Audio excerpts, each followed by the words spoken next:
क्या ऐसा हो सकता है कि कोई भी चीज़ आप एक बार पढ़ो और वो आपको हमेशा के लिए याद हो जाए? जी हाँ, ऐसा हो सकता है, बल्कि ऐसा आज आप प्रैक्टिकली देखेंगे। मूवीज़, गाने और गेम्स आप एक बार देखते हैं या सुनते हैं और वो आपको हमेशा याद रहता है। कोई भी बहुत अच्छी या बुरी घटना हमें हमेशा याद रहती है। किसी ने हमें कुछ कह दिया तो हम चाहकर भी भूल नहीं पाते हैं। और कई साल पहले खाया हुआ खाने का टेस्ट आपको आज भी याद है। तो आप देख रहे हैं क्या हो रहा है। ये सारी चीज़ें हम याद नहीं भी रखना चाहते, लेकिन हमें ऐसे ही याद हो रही है। और पढ़ाई में हम कितनी मेहनत करते हैं, रात दिन रटते रहते हैं, फिर भी भूल जाते हैं। तो ऐसा क्यों हो रहा है? तो अगर आप ध्यान देंगे तो ये सारी चीज़ें जो आपको एक बार में याद हो रही हैं, इन सब में 4 चीज़ें कॉमन हैं। 5 सेंसेस, पिक्चर्स, इमोशन और शॉक। और अगर ये 4 चीज़ें आप अपनी पढ़ाई में यूज़ कर लो तो आप पढ़ा हुआ हमेशा याद रख सकते हैं, आपको कभी रटना नहीं पड़ेगा। तो इसमें सबसे पहला आता है 5 सेंसेस।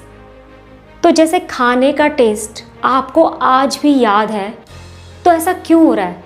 क्योंकि उस खाने को खाने में आपने अपनी 5 सेंसेस यूज़ किए हैं। तो क्या हम ऐसा पढ़ाई में कर सकते हैं? बिल्कुल। तो देखिए, जो भी चैप्टर आप पढ़ रहे हैं उसे आपको इस तरीके से पढ़ना है कि जैसे किसी दूसरे को पढ़ाना है। क्योंकि जब भी हम किसी दूसरे को पढ़ाने के लिए पढ़ते हैं तो हम हर चीज़ को बहुत ध्यान से पढ़ते हैं, एक एक चीज़ को समझते हुए चलते हैं। फिर आप इसे किसी दूसरे को पढ़ाइए, तो जब आप किसी दूसरे को पढ़ाते हो तब आप अपनी 5 सेंसेस का यूज़ करते हो।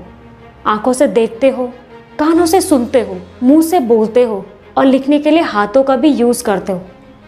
तो जब आप इस तरीके से किसी एक चीज़ में अपनी 5 सेंसेस को यूज़ करते हो तो आप पाओगे कि जो भी आप पढ़ा रहे हो वो आपके अंदर आत्मसात होता जाता है, यानी कि आप चाह कर भी उसे कभी भूल नहीं पाते। फिर इसमें दूसरा आता है पिक्चर्स। तो जैसे मूवीज़ हमें हमेशा याद रहती हैं, उसी तरीके से हमें अपनी पढ़ाई में भी पिक्चर्स को यूज़ करना चाहिए, तभी हमें मूवीज़ की तरह पढ़ा हुआ याद रहेगा। तो जो भी सब्जेक्ट आप पढ़ रहे हैं, जैसे केमिस्ट्री, बायो, हिस्ट्री, जिन्हें पढ़ते हुए आपको नींद आती है, जिन्हें आपको रटना पड़ता है, तो आपको क्या करना है? जैसे अगर आप एसएसटी पढ़ रहे हैं तो उसमें आप जो कुछ भी पढ़ रहे हैं उसे आप पहले ध्यान से पढ़िए और फिर एक एक चीज़, एक एक घटना, वो घटना कौन सी तारीख, कौन से सन में घटी थी, हर चीज़ को नोट डाउन करें। फिर मूवी की तरह एक एक कैरेक्टर को, एक एक घटना को अपने अंदर विजुअलाइज करें। या अगर आप बायोलॉजी पढ़ रहे हैं तो कैसे एक एक सेल बनती है, कैसे एक एक सेल काम कर रही है, कैसे आपका डाइजेस्टिव सिस्टम, रेस्पिरेटरी सिस्टम काम कर रहा है, ये सारी चीज़ें पढ़ने के बाद आप इसे विजुअलाइज करें। पिक्चर के थ्रू इन चीज़ों को समझने की कोशिश करें, क्योंकि जब आप ऐसा करेंगे तो जो कुछ भी आप पढ़ेंगे उसकी एक मूवी आपके दिमाग में हमेशा के लिए फिट हो जाएगी। तब आपको कुछ भी रटना नहीं पड़ेगा। तो जब आप ऐसे पढ़ेंगे तो आपको पढ़ा हुआ हमेशा याद रहेगा। और इसमें तीसरा आता है इमोशंस। तो हम अपनी पढ़ाई में इमोशंस को कैसे यूज़ करेंगे?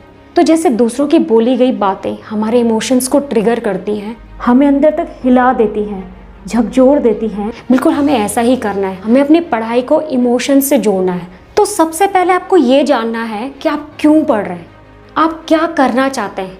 क्योंकि जब तक आपके दिमाग में ये क्लियर नहीं होगा कि आप क्यों पढ़ रहे हैं, तब आपके घर वाले आपको कितना ही बोले आप नहीं पढ़ोगे। लेकिन जिस दिन आपके दिमाग में ये क्लियर हो गया कि आप क्यों पढ़ रहे हैं, आपका क्या गोल है, क्या लक्ष्य है, तब आपके सामने कितने भी बड़े डिस्ट्रैक्शन आ जाएं, वो आपके फोकस को हिला नहीं सकते।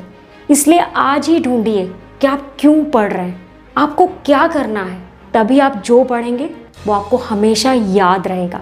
और फिर चौथा आता है शॉक। तो जैसे कोई भी बहुत अच्छी या बुरी घटना हमें अंदर तक हिला देती है, शॉक कर देती है और फिर हम उसे नहीं भूल पाते हैं, बिल्कुल ऐसे ही पढ़ते समय आपको अपने दिमाग को शॉक देना है। तो जब भी आपको लगे कि पढ़ते समय आपको नींद आ रही है, तो आपको क्या करना है? सब कुछ साइड कर दो और आपको अपने उस चैप्टर का टेस्ट लेना है। उस चैप्टर में जितने भी क्वेश्चंस हैं उसे 2.5-3 घंटे के टाइम में आपको पूरा करना है, बिल्कुल जैसे आप एग्जाम में करते हैं। तो जब आप अपना टेस्ट लेते हो तो ये टेस्ट शब्द सुनते ही आपका दिमाग जाग जाता है, हाईली फोकस्ड और अलर्ट हो जाता है। आपकी नींद भाग जाती है, यहाँ तक कि आपको ये भी पता चल जाता है कि आपकी उस चैप्टर में कितनी तैयारी है। तो आज से ही ये 4 तरीके आप अपनी पढ़ाई में यूज़ करो और आप पाओगे कि जो भी आप पढ़ रहे हो वो आपको हमेशा याद रहेगा।